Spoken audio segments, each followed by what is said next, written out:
Pemirsa, tahukah Anda jika menggunakan masker adalah cara sederhana membantu bangsa ini mempercepat berakhirnya pandemi COVID-19?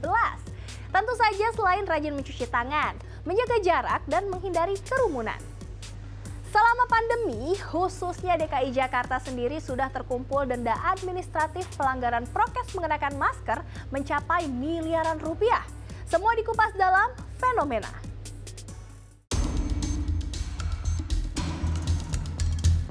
Selama setahun pandemi COVID-19, yakni di tahun 2021, lebih dari 90% masyarakat di sebagian daerah di Indonesia terpantau mematuhi protokol kesehatan, khususnya penggunaan masker. Namun masih ada masyarakat di 38 kabupaten dan kota dengan kepatuhan menggunakan masker yang relatif minim di bawah 60%. Berdasarkan data Satgas COVID-19 per 9 Mei 2021, rata ketidakpatuhan memakai masker tertinggi berada di 5 lokasi kerumunan, yaitu restoran, rumah, jalan umum, pasar, dan tempat wisata. Kini pandemi sudah mencapai angka 2 tahun, namun warga masih saja menyepelekan prokes. Salah satunya penggunaan masker. Padahal awal Januari 2022 ini angka COVID bergerak naik dan diperkirakan mencapai puncaknya sekitar akhir Februari dan pertengahan Maret 2022. Nggak mau dipakai. Ada maskernya di toko aku. Lupa. Cekannya masker bagus loh. Ada sejumlah alasan masyarakat enggan memakai masker.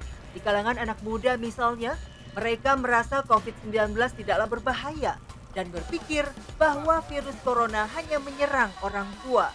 Padahal COVID-19 dapat menyerang semua usia. Bahkan tetap ada kelompok muda tanpa komorbid apapun yang meninggal karena virus ini. Pak, maskernya kenapa kalau nggak dipakai, Pak? Kenapa emang, Pak? Kalau nggak dipakai? Pak, kalau saya pakai kayaknya napas saya agak sesak. Gitu Pak ya. Iya. Terima kasih banyak Pak. Sementara bagi orang tua, masker kerap dianggap membuat mereka sulit bernafas, sulit bicara, dan berbagai alasan lain. Ya itu nyebelin banget sih, kan kasihan ya sama orang-orang yang udah taat prokes gitu. Masa ada yang nggak pakai, nanti yang udah taat itu jadi kena lagi gitu. Kalau pakai masker itu kan sebenarnya kepentingan untuk diri kita sendiri. Seharusnya untuk masyarakat itu lebih aware sih, maksudnya lebih sadar untuk pakai masker tuh tanpa harus diingatkan. Menurut aku masih kurang disiplin sih ya. Terus nggak bagus juga buat lingkungan, karena kan kita masih dalam pandemi COVID nih. Apalagi sekarang Omikron mungkin naik ya. Kalau bisa masyarakat pakai masker ya, soalnya biar bisa saling melindungi satu sama lain, terus biar angka COVID-nya bisa menurun, jadi bisa terkendali. Petugas Satpol PP sudah hampir 2 tahun ini terus melaksanakan tugas penegakan protokol kesehatan terkait masa pemberlakuan pembatasan kegiatan masyarakat atau PPKM, termasuk penertiban masker.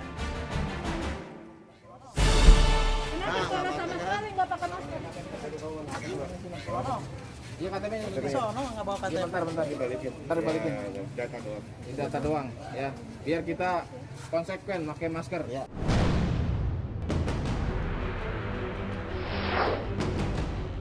Namun masih banyak masyarakat yang tidak patuh dengan aturan. Padahal penggunaan masker itu justru untuk melindungi dirinya sendiri, selain juga tentunya melindungi orang lain.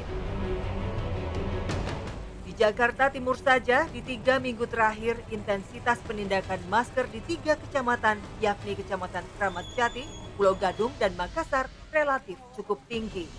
Itu artinya warga sudah mulai abai menggunakan masker. Sementara untuk 10 kecamatan dan tingkat wali kota tercatat sampai dengan 17.000 pelanggaran dalam satu periode PPKM. Sanksi pelanggaran ini diatur dalam Peraturan Gubernur Nomor 3 Tahun 2021 tentang Peraturan Pelaksanaan dari Perda 2 Tahun 2020 tentang penanggulangan konflik. Di pasal 6 sudah tertera bahwa setiap orang yang beraktivitas di luar ruangan ataupun yang sedang beraktivitas dan berkendara wajib menggunakan masker dengan baik dan benar. Sanksinya ada 2 pilihan. Yang pertama, sanksi sosial seperti seperti membersihkan sarana dan prasarana umum di Pemda, halte, jalan, taman, dan sebagainya. Namun jika warga tidak bersedia, ada sanksi kedua yakni sanksi administrasi berupa membayar denda sebesar Rp250.000 yang dibayar ke nomor rekening Badan Keuangan Daerah. Lalu, tanda bukti setorannya disampaikan kepada petugas. Sebagian besar sanksi sosial dipilih karena memang untuk mengeluarkan uang sampai dengan 250.000 saya kira juga mungkin relatif cukup berat untuk warga masyarakat. Kalau totalnya sih sudah sampai di angka 700 jutaan lebih.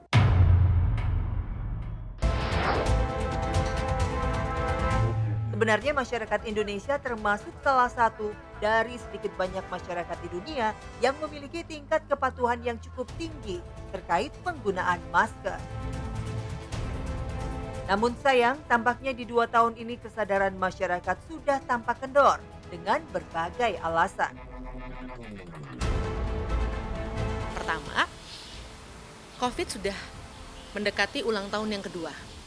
Ini waktu yang sangat panjang yang membuat mungkin sebagian dari masyarakat kita dan juga masyarakat dunia merasa kelelahan, kebosanan, dan yakin bahwa kok sepertinya sekarang sebenarnya udah nggak ada masalah ya. Lalu yang kedua memang ada kaitannya dengan kesehatan. Ada orang dengan kesehatan tertentu memang merasa tidak nyaman kalau kemudian harus menggunakan masker misalnya. Karena itu misalnya menjadi mengganggu pernapasan mereka misalnya. Yang ketiga, kalau kemudian orang-orang di sekitarnya juga kemudian sudah tidak lagi menggunakan masker, mereka pun menjadi lebih percaya diri untuk tidak menggunakan masker. Ditambah keyakinan bahwa vaksin adalah salah satu cara ampuh untuk terhindar dari COVID misalnya. Menurut Ketua Satgas Penanganan COVID-19 IDI, Profesor Dr. Zubairi Jurban, beberapa negara seperti Amerika, Inggris, Prancis, Denmark, bahkan Malaysia juga mulai mengizinkan warganya untuk tidak mengenakan masker. Namun negara-negara itu sudah memenuhi syarat, sedangkan Indonesia belum. Jadi kalau kita sampai puncak sudah turun drastis, maka boleh pikir untuk lepas masker, nggak usah karantina. Tapi ada itu baru satu. Yang kedua, kalau vaksinasinya sudah mencapai target di atas 70%, kita belum.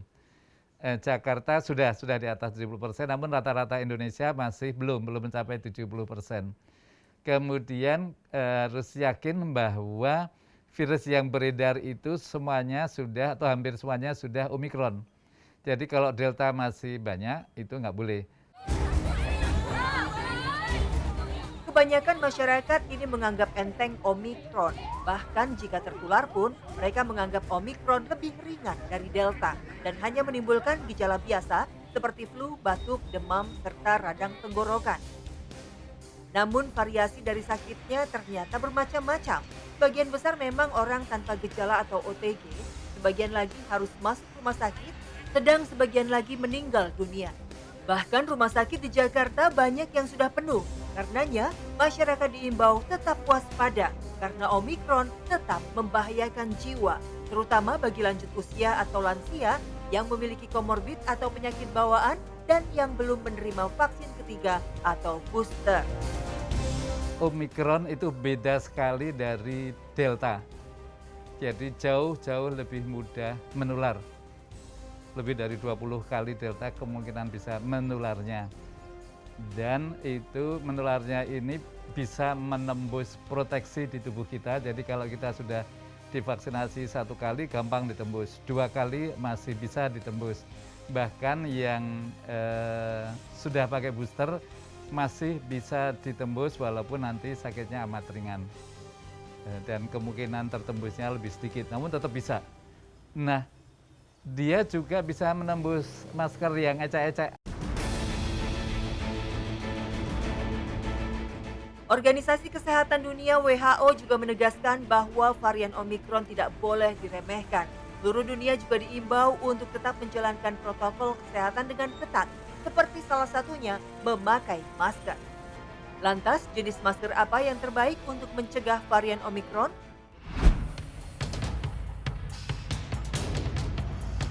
Masker N95 disebut-sebut sebagai masker filter berkualitas tinggi.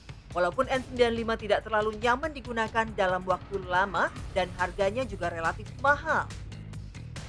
Namun, kebutuhan jenis masker dapat disesuaikan dengan situasi seperti saat berada di keramaian atau area yang penuh sesak. Maka lebih efektif menggunakan masker KN95, N95 atau KF94. Tapi untuk tempat beresiko rendah seperti berbelanja cepat di toko yang tidak ramai, masker bedah mungkin sudah berfungsi dengan baik.